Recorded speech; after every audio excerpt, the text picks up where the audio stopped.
So, do any of you remember those Mickey Mouse cartoons from the 1930s? The ones that were just put on DVD a few years ago? Well, I hear there is one that was unreleased to even the most avid of classic Disney fans. According to sources, it's nothing special.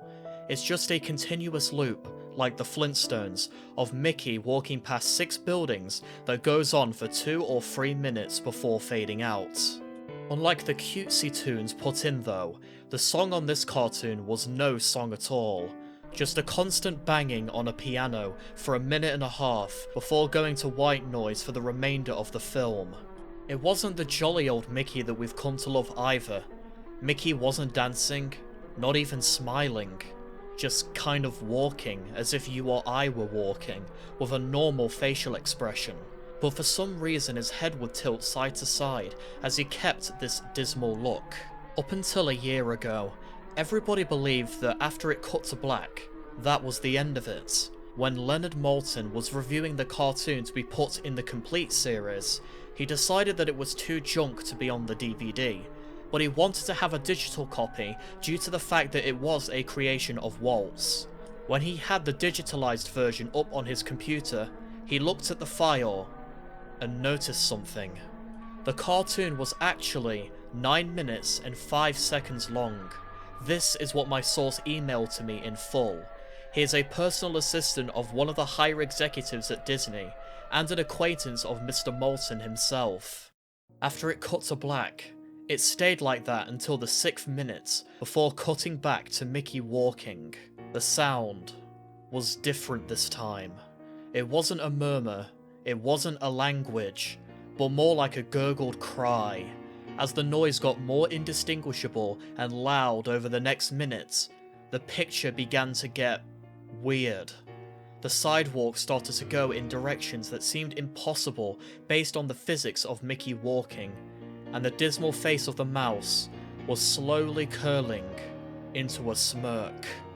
On the 7th minute, his murmur turned into a blood-curdling scream, the kind of scream that would be painful to hear, and the picture was becoming more and more obscure. Colours were happening that shouldn't have been possible at the time. Mickey's face began to fall apart.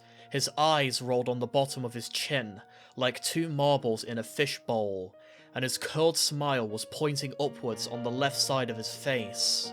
The buildings became rubble, floating in midair, and the sidewalk was still impossibly navigating in warped directions, a few seeming inconceivable for what we humans know about direction. Mr. Maltin got disturbed and left the room, sending an employee in to finish the video and take notes of everything happening until the final second, and afterward, and immediately stored the disc into the vault. This distorted screaming lasted until 8 minutes and a few seconds in. It then abruptly cut to the Mickey Mouse face at the end of the credits of every video, with what sounded like a broken music box playing in the background. This happened for about 30 seconds, and whatever was in that remaining 30 seconds, I haven't been able to get a sliver of information about it. From a security guard working under me, who was making rounds outside of the room, I was told that after the final frame, the employee stumbled out of the room with pale skin saying, "Real suffering is not known," 7 times, before speedily taking the guard's pistol and offing himself on the spot. The last thing that I could get out of Leonard Maltin was that the final frame was a piece of Russian text that roughly translated to, "The sights of hell bring its viewers back in." As far as I know, no one else has seen it. But there have been dozens of attempts at getting the file on Rapid Share by employees inside of the studios, all of whom have been promptly terminated of their jobs. Whether it got online or not is up for debate, but if rumours serve me right, it's online somewhere under the name suicidemouse.avi.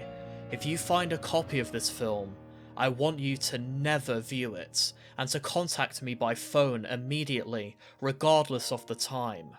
When a Disney death is covered up as well as this, it means this has to be something huge. Get back at me. TR. I've yet to find a copy of this, but it is out there. I know of it. And the day I'm recording this is the 4th of April 2026. This is not an old video. This is Dark 22 in the present. Now I want to say something very quickly.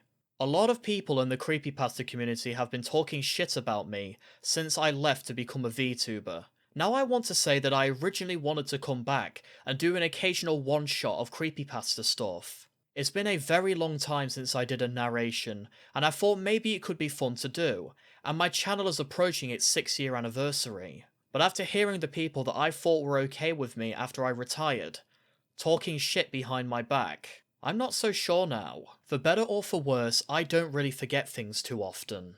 I could come back and do the occasional narration and review if I wanted to.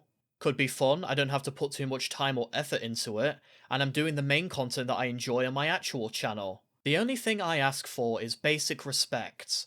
Sure, I don't do creepypasta stuff primarily anymore. I'm not part of that community. I'm 22 years old, I've outgrown it. But I enjoy stories and I enjoy reading them. If you don't like my current stuff, I don't care, honestly. You're entitled to your own opinion, and you're allowed to watch what you want. But if you want to see the occasional creepypasta video of narration and the sort, I just like a little bit of respect, you know?